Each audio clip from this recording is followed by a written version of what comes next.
Monday Nighter. How about it?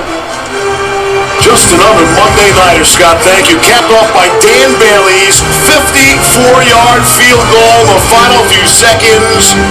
And the Dallas Cowboys, and all 4 of their wins, they're now a game out of first place. The wacky and wild NFC East here to break it down in Landover, Maryland. Here's Steve Young. Here's Trent Dilfer. And here's Ray Lewis. And we should point out that of our entire panel, only Trent picked Dallas to win. So what did you know? You didn't know any of this was going to play out the way it was. This is terrible. Right. I knew this was a battle who could be the less bad, as we were saying on the bus, and it turned out to be true. There was not a lot of good football tonight. Guys, we say that every week. First 58 minutes. Exciting. This is exciting. No, say this. You love it. First 58 minutes and 46 seconds, there were no touchdowns. All right, 1 minute and 15 left in regulation, no touchdowns. We get 2 touchdowns in the next 30 seconds. Some boneheaded plays. Boneheaded, foolish plays from Deshaun Jackson. Then McFadden going out of bounds, then scoring. The game is over. In the NFL, it's hard to win. When you can win the football game and end it right there, end it. It's unbelievable what we saw the last couple minutes. We're in the entertainment business. This was entertainment drama. Yeah, entertainment drama. You're all happy. How about excellent football? Can we just talk about? No one cares. No. Parity.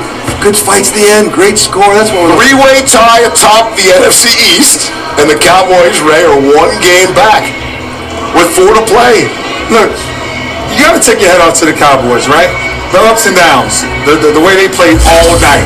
And coming in 3-8, right? How many teams keep fighting? I mean, not many, right? And so with everything they're dealing with, losing their star quarterback, and now sitting right here with a game out.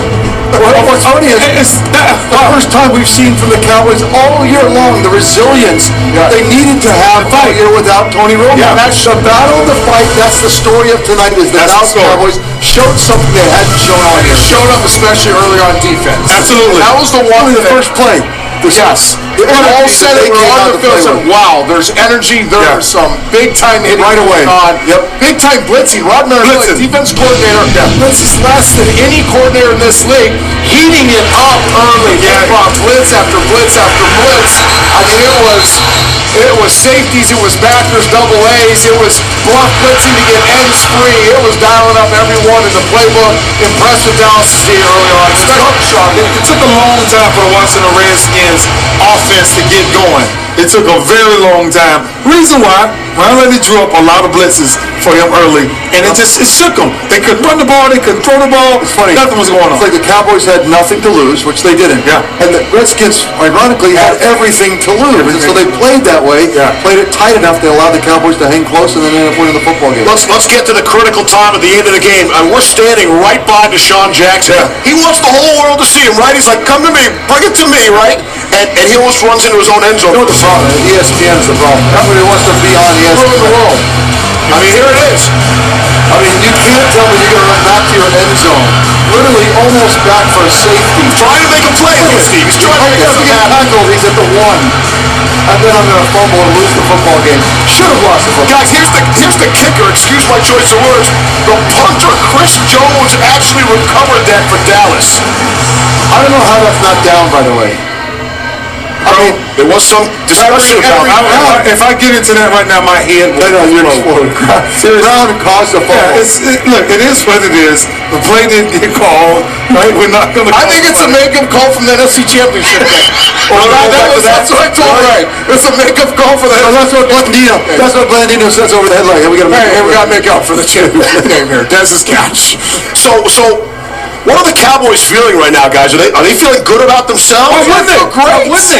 They have 4 wins. That's why they came into their arch rival's house and beat them and got a game out of the win the division and have a top 10 draft pick. It's the greatest thing that's going to happen. I didn't think about that. We showed the upcoming schedules. You know who else is very happy? The Giants are happy now. Absolutely. Eagles are ecstatic. Eagles. We'll see the Giants, by the way, next Monday night in Miami against the Dolphins. And the only thing we can promise about that is the last 2 minutes, something crazy will happen. It will be a dramatic I want to say the Eagles control their own destiny right now. I might be wrong, but I think that's the way it is right now. No, I think you're wrong, actually.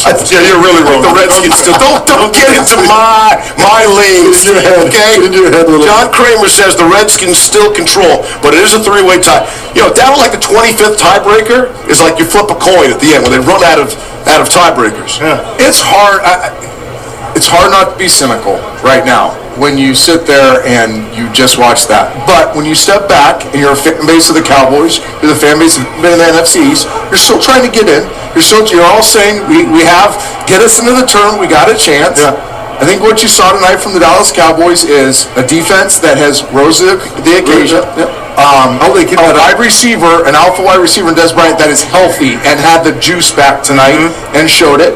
An offensive line that can run the ball at times. Remember, they had the fumbles on some good running plays. Yep. And a quarterback that managed his way to find a way to win a close game. There's some bright spots. The bright spot is really simple. If you get in the playoffs, everybody scores, go back to 0-0. Right. So it doesn't matter. And I saw Tony Romo all typed up. He's freaking to come back. Fans don't know that. He's out there. He's out there working out. They have not put him on season-ending IR. I got a Dallas-Denver Super Bowl with Peyton versus Tony right now. Why not? Would be the perfect way to cap off the season, because there's no much more. Look, it's professional football. You expect the elite to make elite decisions. To watch that last couple minutes was pitiful. High school football, and it's unfortunate, but it was a lot of fun to watch. Steve McGee is the last Dallas Cowboys starting quarterback not named Tony Romo to win a football game for Dallas. That was the final game of the 2010 season. I mean, obviously, who didn't know that? We'll have much more from Landover, Maryland. Where's the Capitol Center, anyway? What a game, what a finish. Cowboys very much alive. The Postgame Report is brought to you by GMC. We are professional grade. Landover, sure it was 1916, but if you tuned in late, actually that would have been the perfect time to see all the action. Back here, FedEx Field, where the Dallas Cowboys have won now for the third straight season, but they get their first win of the season without Tony Romo at quarterback, led by Matt Castle here in this one tonight. And Matt, I just asked the guys, what are the Cowboys feeling about themselves in the midst of now a 4-win season? Right. But the bottom line is, you guys are a game out of the division lead right now. So what's the feeling now in the Cowboys locker room?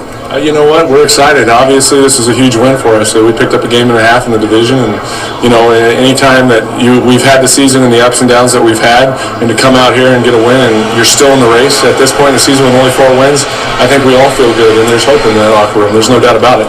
Take us through the emotions. You see Deshaun reverse field. You get the fumble. They review it. You guys get the ball, but then Darren runs out of bounds. As a veteran player in that situation, he runs out of bounds. What conversation do you have with him at that point in the game? And then runs into the end zone. That's a second question. That's a follow-up. Question. Well, you all, like you said, the emotion that goes into all of a sudden we get a turnover. It's a huge turnover. We're obviously in field goal range. We want to try to get them to use their timeouts, and then unfortunately I think it was one of those things he just got stretched out and couldn't go down, and but as a veteran guy, please go down. Go down. So then, he goes to the first down. If he just lays down, the game is over. He kicked the field goal. Right. Do you guys talk about that? Because we're on the sidelines. Right. It's easy for us, right? Because we're in trench coats. What do we know? Right. But we're like, just go down, and the game's over. But we genuinely thought that they were going to try to completely stop us. I don't know if it was one of those situations where it was like freeway where they let you score to try to get time. No, it was kind of halfway. Right, it's halfway, and anytime I guess you can score a touchdown, you do it, and let the chips fall where they may. How big is this for you personally? Right. The points you guys have in the season right now, have an opportunity, right? We're in 4 games, but have an opportunity to now still make it to the playoffs. For you personally, what does that feel like right now? Like you said, it's one of those situations where you come into it and you don't know what your situation is going to be at the end of the year and everything like that, but to come out here and get a victory, still be in it, for me, I take a great pride of being a professional and being part of the Dallas Cowboys organization, and I'm just happy that I got another opportunity to play. Let me ask you about Des Bryant throughout this game. Right. nearly invisible first 3 quarters, mostly visible yelling and screaming, some frustration there, but then that last drive leading to the game-winning field goal, he seemed to be your guy. Right. Were they taking him away early, and then you were able to get to him? Well, there are some doubles, obviously, and they do a great job of tilting to him, and he's a great player, so he gets more attention, especially with the safety in the corner.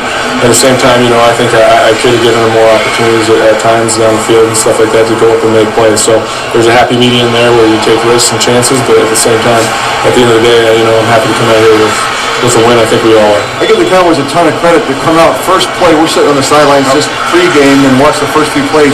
The energy that you guys came to play with, and then the resilience throughout the game. Those are the things that have been missing to me all year long. What was this? You guys are generally out of it. You haven't played really well, but you came with as much energy if you were in 10-0, 11-0. Right, and I think it starts with Coach Garrett. I think he does a tremendous job with this team, getting them prepared into the play every single week.